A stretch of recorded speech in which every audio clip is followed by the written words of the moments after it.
you know? Today we are heading into the Fortress of Solitude. Right here in Newark, New Jersey. We do not know what to expect. We've never been here before. Let's see what happens.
So much stuff. Yeah, there was so many. In the Fortress of Solitude. I couldn't believe how much stuff they had there. Everywhere you looked, including the bathroom, had boxes of comics. I would say that this store, Fortress of Solitude, had more comics than any store we've ever been to.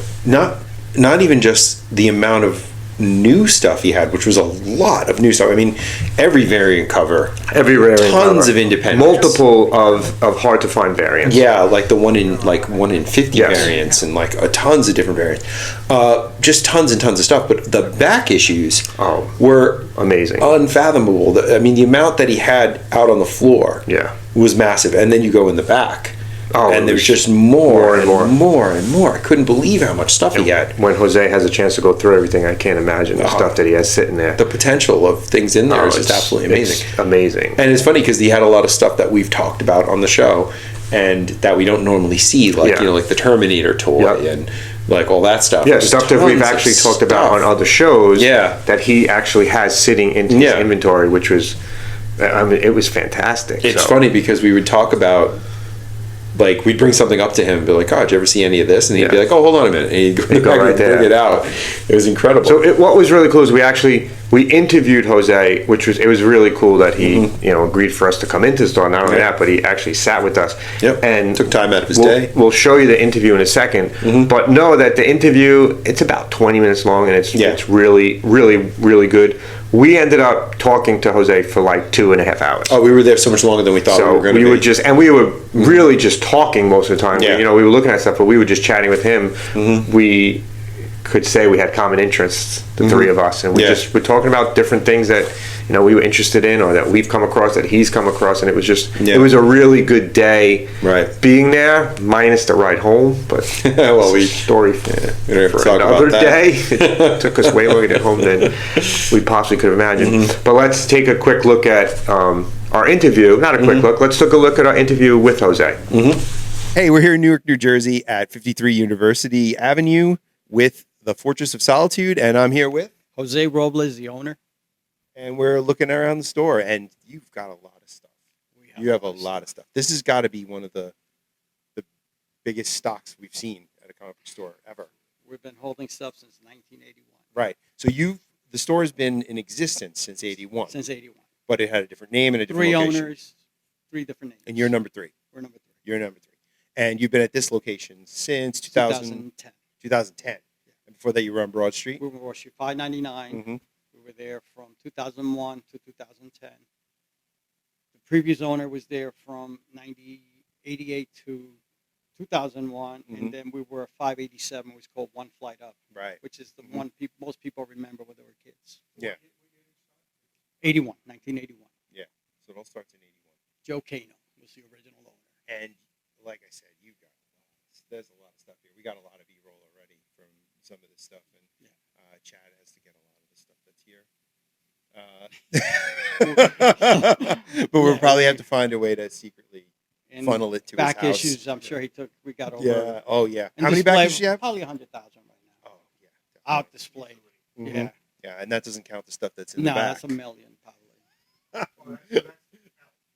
I think there's over 400, 500 long boxes. Million. Yeah. Okay, let's talk about what you think is the best thing you got right now. Oh wow. Well, what stands us for most of the store, we get all independents. Right. Anything that comes out, we get. Yeah. So if you come looking for the rarest independent that comes out in the week, I'll probably have it. Yeah. Once in a while, we miss one because it's so hard ordering from 3 different companies now. Sure. Yeah, I just noticed you have a bunch of selections from Distillery and Vault and Scout. Anything. A lot of independents. I saw there was a new Hernandez Brothers book book over there. Love and Rockets. Love and Rockets book. Yep. Still going strong. Yeah, that's been around for a long time. Yeah, that was as long as the store. In the 80s. Yep. And oh yeah. Oh, we got over 100 pull list. 100. That's good. That's good. Make sure you take a shot of it when you leave all those boxes back there, or pull list. Yeah. And we didn't take a look at the wall books, did we? You did. Yeah. What do you got up there that you like? That you're really happy about having? I got a nice run of Dark Horse.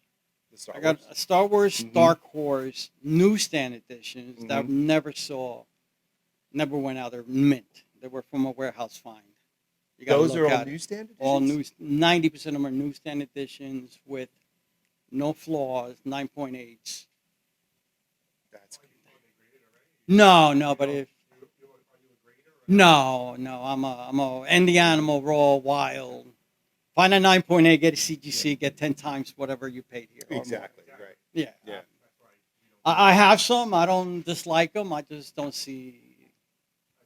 As a collector, I'm first a collector than anything else. I've been doing it my whole life. Right. And what's the biggest change you've seen in the industry since starting here?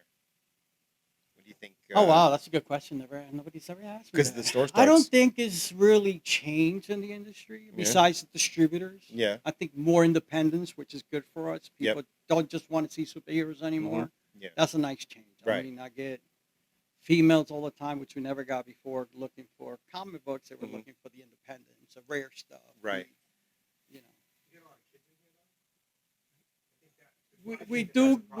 I do too. It's hard to get them to read what I do. What we do here is from the free comic book days, whatever's left over, there's a box over there. Yeah. Every time I get a kid in here, he gets 3-4 books just to get them started. Yeah. But it's hard. I mean, most of our customers have been coming here for 40 years. Right. Yes. Right. The industry is now 40s and 50 No, mangas are bringing people in, which is good. Right, but they do. I mean, I carry the main ones. It's too many to carry everything. Back in the '90s, we were carrying everything. That was insane. Yeah, but now there's just so much. From Diamond. Diamond back then, they still are. Right now, you get between Diamond and Penguin has a whole line of different. They read manga. They read a lot of manga. Yeah. And sometimes we try to direct them to a new book. Yeah. Yeah. The movies help. I get, every time a new movie comes out, Miss Marvel brought a lot of minority kids that never read comics looking for her because they could relate to her. And that's why I really loved that TV show. It was awesome, even though it didn't do really well. New Jersey, in Jersey City. It was all Jersey City. It's all the community. Yes. It was different. It's different. Guys can't. We're gonna get. If we get into this conversation, you're gonna get me censored. You're gonna get me. You're gonna get me canceled. Yeah. Yeah. For me, this start. I collected a lot when I was a kid. This started again with my kids. I have two daughters. Okay. We started going to conventions and stuff, and my youngest really got into it. So for me, when they bash like a character, it's the one that. No. Why do you have to pull? Everyone should be invited into it. I agree. No. We love the movie. Sometimes they push certain things. Every character cannot be a woman. Make a new character. Perfect example. I love it. Miles Morales. Miles Morales is not a black Peter Parker. I'm sorry to say. He's a new character. He's a brand new character with his own entity, with his own powers. So people love him. Yeah. That's what we're looking for. That's how it works. Right. You just can't duplicate characters because it doesn't work. Yeah. Make new stuff. But let's not get into that because your show will be canceled tomorrow. That's one of the strongest points of those movies and why they were so good. Yeah. Is that they were so unbelievably different from everything else that came out. Yes. The Spider-Verse movies. That's why they work so much better. I love the comics. I love everything about the Spider-Verse. Great. Yeah. But they got to take an idea, an example from there. Make new stuff. Make new things. Yeah. Stop rehashing. When you do a comic book adaptation, stick to it. It worked. Yep.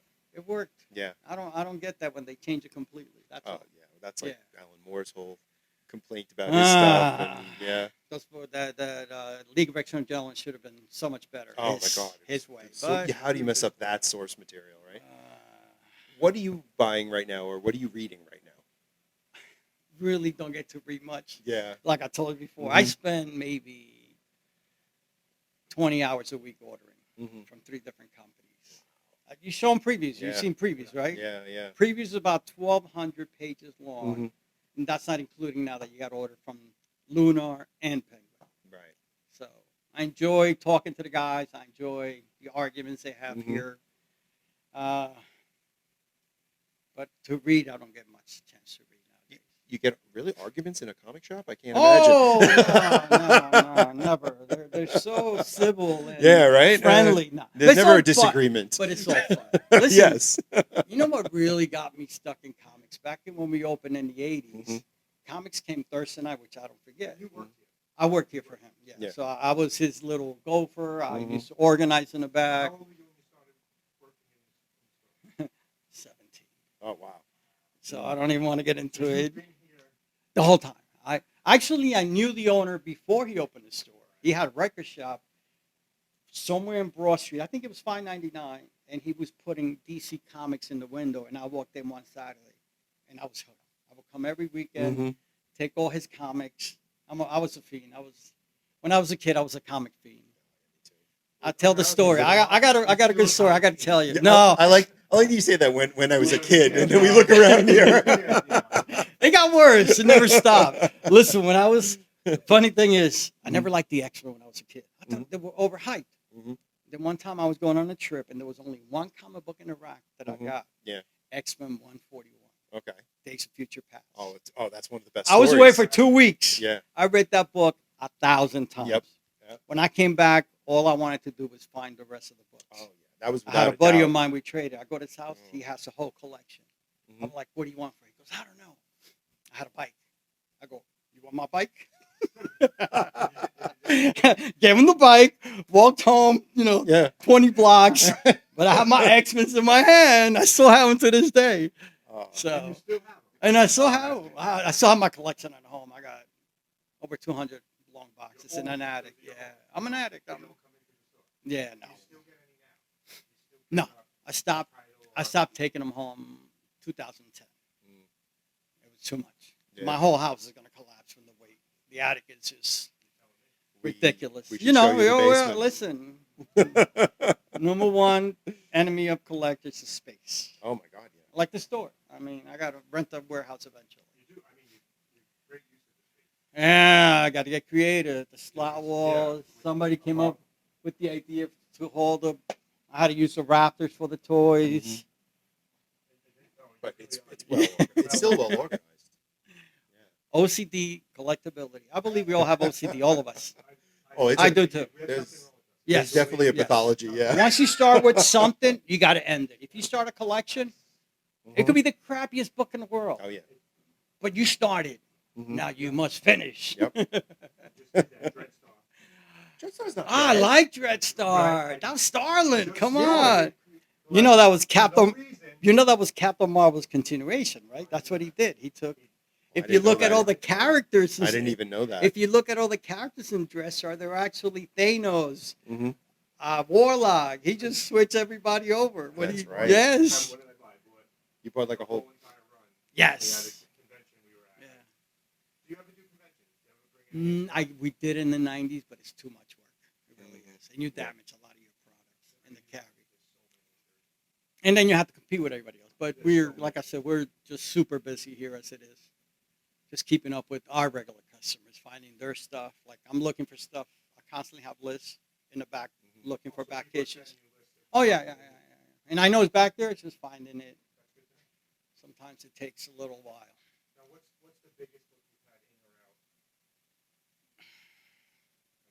Like a heavy hitter. Amazing 15, I flipped. You had one. I had one. I flipped it real quick to a buddy of mine that was looking for it. I had another friend who had it, so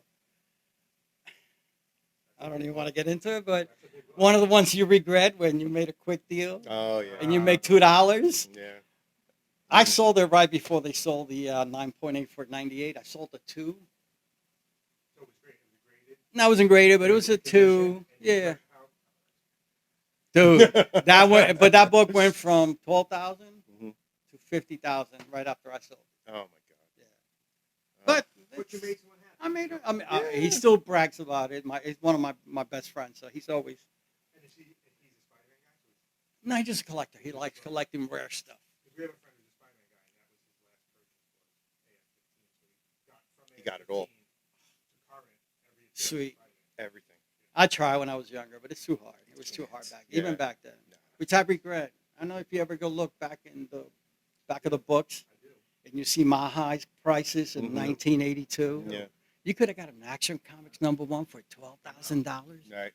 $12,000. I didn't have $12,000, but it would have been nice. Punisher was $12, $129. Hulk 181 was $3. Me too, but I had it, so I didn't care. Yeah. But Right. if you could go, a little time traveling, I would Yeah, like but you to had have no another idea. 10 issues. You had no idea what was going to happen within No, I the know. next 10 years with Listen. back issues. You know, the 80s. I didn't think we were going to survive 2015 with the digital comics. when Oh, it happened. right. I thought that was the end of us. No, people like holding But it stuff. did what? They like stuff. You People. ever heard Stan Lee's famous quote? Oh, I know that I don't know one. if I yeah. can say it. Oh, yeah, you can say it. Yeah. Yeah, no. Well, it's only adults who watch us. Yeah. It's, what was it? Comic books are like boobs. That Yeah. They look great on the screen, but they're much better in the hand. Yeah. Yes. Yeah. But you know what it did? Mhm. 2015 digital back in because they would read them digitally and go, I got to have Yeah, I them. want this. And it helped us. Right. So I'm constantly going, Mm-hmm. we're coming to the end. Nobody's reading comics anymore, and something happens. No, And they said it in the 90s. They said it Yeah, now. yeah, They said, yeah, it's yeah. just Now you're facing the coming out of COVID, where there's so much money coming in, and the prices people Can I- spend so much money on can I, that. can I Yeah. tell you a little secret? Mm. COVID was the best time for us ever. I think the industry Yeah, the whole industry, Pokemon, everything went crazy. Yep. had money. Yeah. It had Nothing to do. yeah, exactly. But now we're coming out of that. Yeah, So you well, I don't think see the the money. people are afraid of a recession. Because we go to a lot of so we see the changes in Yeah, but I was expecting a downturn back in 2018, Yeah. which would have been, I don't know if you're historically understand it. 1998 we had a crash. Yep. Which is The speculator independent, boom. the black and Yep. white glut. Yep. 98 you had the death of Superman, course of glut, everybody came in. 2008 we had a big downturn when the economy crashed. We couldn't. If you would have walked in here in 2012, in this wall, you would have had first Guy Gardner, first John Stewart, first Sabretooth. Nobody was buying anything. Right. And they were just sitting there. 2000, and cheap prices too. They weren't even selling for nothing.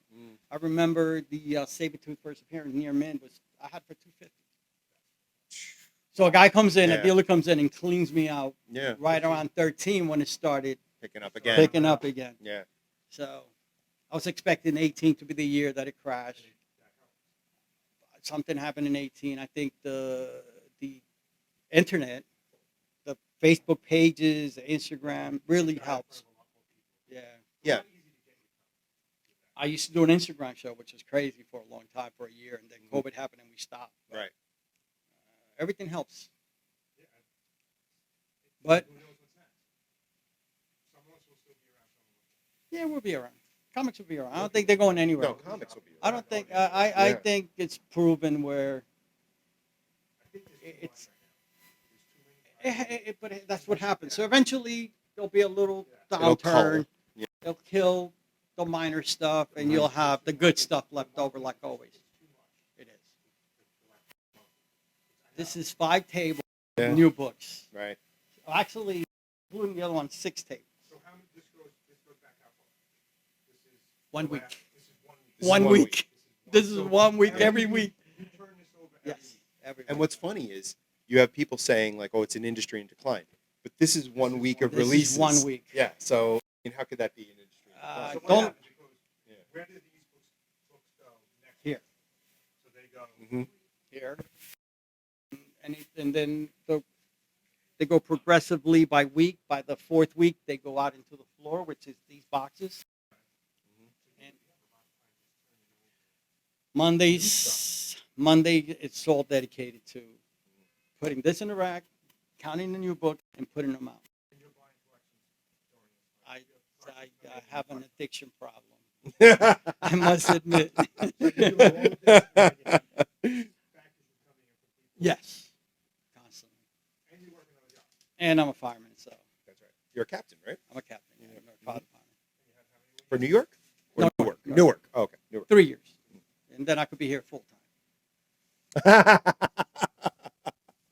It's fun. I have fun with the guys. These right here, my customers make it all worthwhile. That's great. Yeah. That's great. It's fun.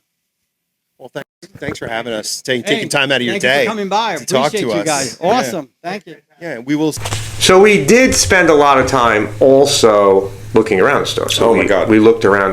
There was everywhere you looked, it was something different. Yeah. Stuff that we love. We flipped through comic boxes.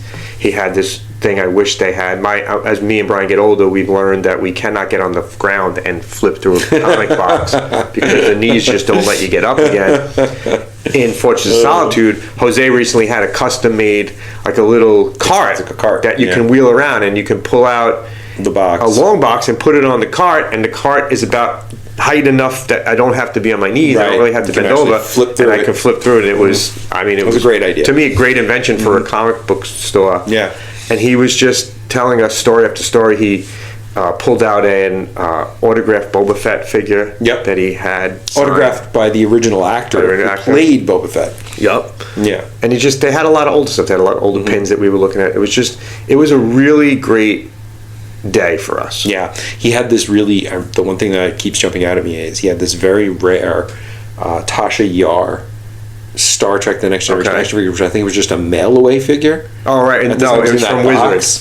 It was just from Wizard. Yeah, it's from Wizard. Yeah. It was really, I'd never seen it before. Yeah, but that was the fun part. Was anytime we said something, like you said before, Jose had it. Like he would go like, "Oh, hold on, let me look at this. Let me grab this for you." And it was just, I mean, the store as a whole was just it was a great experience. If you're ever in Newark or in the Newark area, maybe you go into a game or something. Yeah. Make a little extra time and stop. Go see by Jose at Solitude. Fortress of Solitude. 100% worth it. Even if you don't go in there and buy anything, if you just go there and chat with Jose for a little while, he's a fire captain in Newark, so he's definitely a part of the community. Yep. He definitely runs a really top-notch shop. Stop in there. It's worth just a chat. It's worth, spend some money though.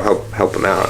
And honestly, if you're a collector of action figures or comics or, oh my God, graphic novels, anything, you're going to find something you like there because he has everything. We made one mistake going there. We did not allot enough time for ourselves. No. We should have taken a trip to Fortress of Solitude like a convention. That we were going into a convention, that we were going to be flipping through hundreds of boxes. We That's what it was like. That's what it was like. We set up our time to go to a store, and this is not our first store. We've done a couple of other ones. Check out the playlist for different stores. We've had fun in every one of them. Yeah. This one, we should have approached it more like a convention where we set aside 4 or 5 hours to just look through stuff. We didn't have that much time. Right. We plan on 100% going back. And we actually were talking to Jose about a couple of other things he thought we might be interested in and might be interested in on the other side. So we got to reconnect with Jose and see if he wants to move forward with some of these other things. But anytime we go to a store, the same thing. We bought some stuff too. Yeah, absolutely. We can't get away from a comic store without buying stuff. That would be sacrilege, in our opinion. So we'll go through our haul from Fortress of Solitude.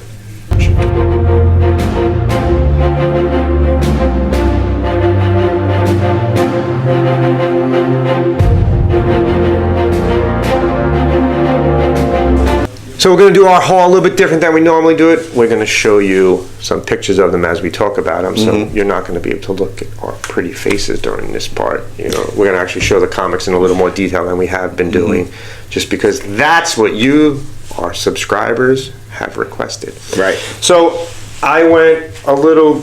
If you've been watching the show for a long time, you know that I am a huge fan of Star Wars Life Day. I have no problem with Life Day. You have a problem with me? No, the holiday special is just... Well, Life Day is the holiday special.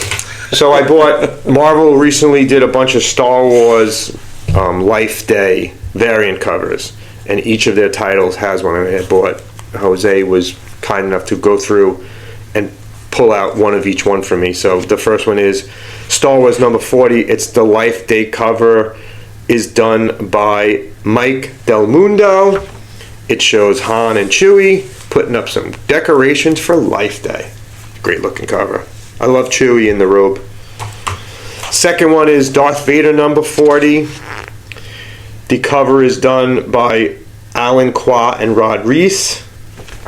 It shows Anakin with his mother celebrating Life Day. That's with the blue globes.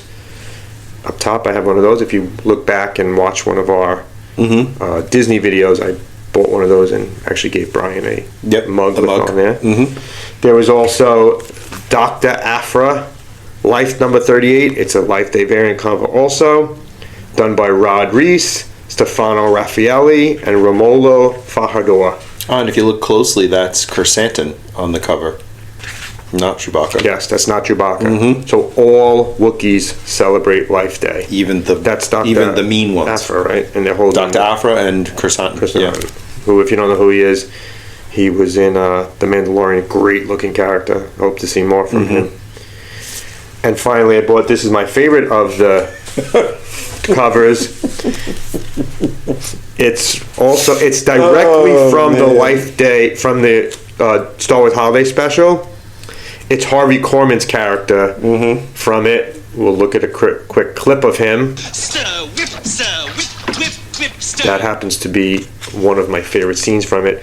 This cover is also by Rod Reese and Ben Harvey. I'm gonna have to track down Rod Reese, have him sign these. He did all of them. I think he actually did the first one too. I missed it. He did the first one too. Yeah. So I bought these Life Day covers. If they put out more of these, I will buy them. I'm actually planning on doing a full video of all the Life Day stuff that Disney and Marvel has released in the last 2 years. There's more and more stuff. For something that has been banished for many years, it is coming back with a full push forward. Yeah, the Apocrypha is definitely making its way into the canon. Yeah, which is a good thing. you want me to finish mine, or do you want to go through your G.I. Joe and then back? Yeah, I'll do the G.I. Joe, because I have 3 G.I. Joe. Yeah, I had 4 of these, and then I have 2 other random ones. Okay. All right, I've been in a real rabbit hole of nostalgia when it comes to G.I. Joe and Transformers because of Robert Kirkman's Skybound Energon universe at Image, and I bought 2 copies of the reprint of the Marvel Comics G.I. Joe #1. That's the original series, written by Larry Hama and illustrated by Herb Trimpe. Now, here's the one with the original cover. This is the cover that appeared on newsstands back in the 80s, which is done by Herb Trimpe and Bob McLeod. And the other is a new variant cover featuring Cobra operatives, which is done by... That's cool, in the exact same pose as the original. Pretty much the exact same pose. And that's a reprint of the original with just a variant cover? Right. This variant cover is done by Pat Olaf and Francesco Segala, with the Cobra operatives on it. Look at them next to each other. Yeah, and they pretty much, imitated the old cover, but just put the Cobra operatives and a new Destro, and that's, I always forget his name. Baron Zemo, not Baron Zemo. I can't remember his name now. Well, you know what? We'll throw it up on the screen. I actually look it up. I think this is very interesting that Image is reprinting the Marvel. It is, right? I don't know how they got the rights to do that. They must have paid a fortune to Marvel to do this. And I didn't realize when you bought them that they were not Marvel, that they were actually Image. They're reprints. Image. Can I see? With Skybound's comic group instead of Marvel Comics Image group at the top. Yeah. And the inside doesn't say anything about Marvel. No. How is that possible? I don't know how they did it. I don't know. Does Larry Hama own the rights? Oh, no, there isn't. There's no way he owns the rights. Yeah, it's maybe... No, Hasbro owns the rights? No, not to the comic book stuff, I think. I don't know. It says Hasbro in the front. Well, maybe. So maybe that's how they worked it out. Doesn't own the right. That's a short-sighted on their part. All right. Be kind of shocking if they didn't, right? Yeah. Mm-hmm. So yeah, that's part of my new nostalgia hole for G.I. Joe and the Energon universe over at Skybound and Image. The other thing those were reprints. Yeah, the other thing I bought was a variant cover of the 301st issue of G.I. Joe: Real American Hero by Larry Hama and Chris Mooneyham, and Francesco Segala. But I bought the black and white variant cover of this issue because I already had the color cover over at my regular comic any store. Any of the other 300 issues? No, because this is continuing the IDW stories. Okay.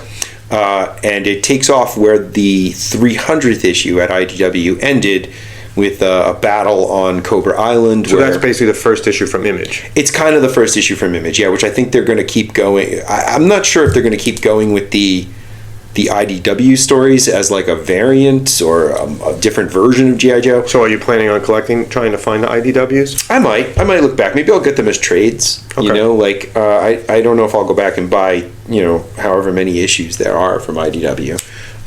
But I think maybe in the trades, I'll pick up some of the trades because it'll be cheaper to get the story then. Okay. And I'll keep going with the monthly. The fun is in the chase, Brian. Come on. Yeah, I know. But I like reading them too, so, it's all that stuff. All right. So that was my G.I. Joe stuff that I bought Life Day. Brian bought G.I. Joe. G.I. Joe. I also bought 80s nationalism. A couple of other things. I bought Peter Parker, The Spectacular Spider-Man number 120. I've been collecting these Marvel 25th anniversary covers. I think I'm down to like 7 more that I need. So I needed this one, and he had it sitting on a top of a table. As soon as I was like, I'm picking that one up. It is a cool cover. The cover is actually by, I can't see anything. No, they never listed the color. Probably Keith Giffen. Bill Mantlo wrote the story. Nice. Covers by Keith Giffen, who recently passed away, who is absolutely one of my favorites. So it's another addition to the 25th anniversary cover. And finally, I also bought a very limited Speed Force number 1 cover. If you've been watching long enough, I buy every single cover of any Flash issue that comes out. There's a lot of them right now. Mm-hmm. This is done by Mike Deodato Jr. It's actually a 1 in 25 variant. Yeah, this is the kind of stuff that it seemed the store specialized in.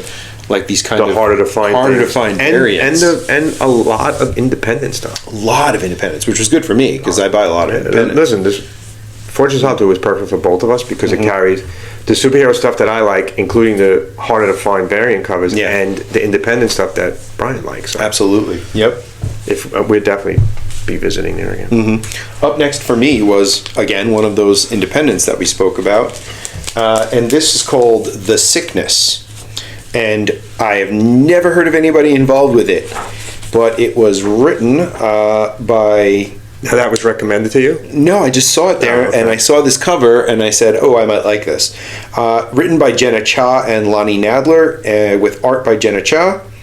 And it is published by a company called Uncivilized Books. That's Uncivilized without the first I. Never heard of them. Yeah, me neither, and that's one of the reasons I got it. So here you have Uncivilized Books, their issue, Chapter 1 of The Sickness. It's a horror story, and I honestly bought it just for the cover. It's a good looking cover. It's a really interesting looking cover, how the green and black like that.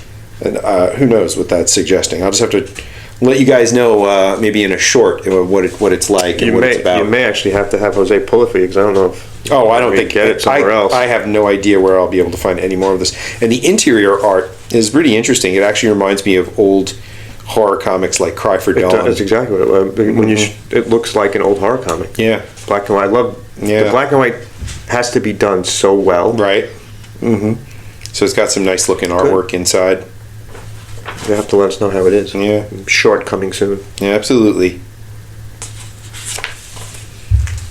Next. I'm done.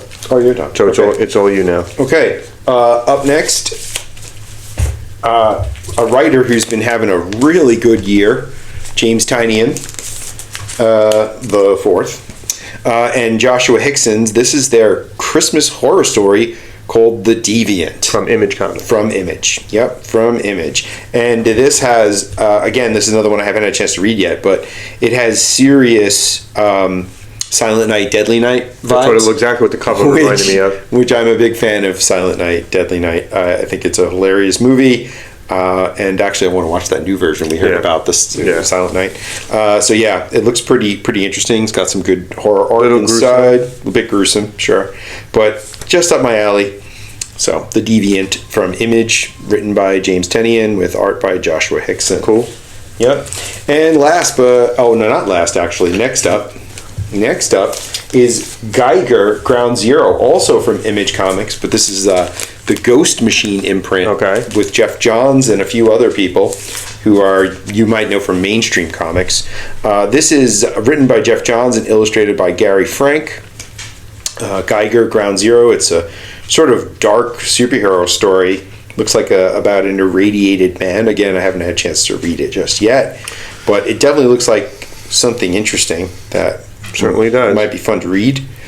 Ghost Machine, by the way, is an imprint from Image featuring the creators Jason Fabok, Gary Frank, Brian Hitch, Jeff Johns, Lamont McGee, Francis Manipal, Brad Meltzer, Peter Tomasi, and Maytal Zeichert.